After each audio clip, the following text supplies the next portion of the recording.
Hi! First test match 3 రోజులకే ముగిసిపోయిందండి. Second innings south Africa ఆడకుండానే మనమైతే వాళ్ళు ఏదైతే ఫస్ట్ ఇన్నింగ్స్‌లో ఆడిన స్కోర్‌నైతే మనం దాటలేకపోయాం. ఆ లీడ్ ఏదైతే వచ్చిందో 160 పరుగుల లీడ్‌నైతే మనం దాటలేకపోయాం. 32 పరుగులు అలానే ఒక ఇన్నింగ్స్ తేడాతోనైతే మనం ఓడిపోవడం చూసాం.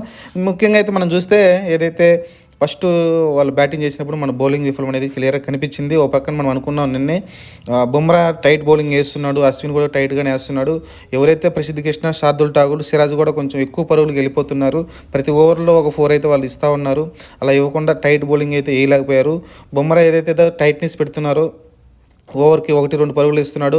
ఆ టైట్‌నెస్ అనేది పక్క నుంచి ఎవరు సహకారం రాలేదు. ప్రసిద్ధ్ కృష్ణ కావచ్చు, శార్దుల్ ఠాకూర్ కావచ్చు, సిరాజ్ నుంచి కూడా రాలేదు. దాని మూలంగా అయితే పరుగులు ఈజీగా వచ్చేస్తున్నాయి. అలానే అశ్విన్ కూడా జాగ్రత్తగా ఆడారు.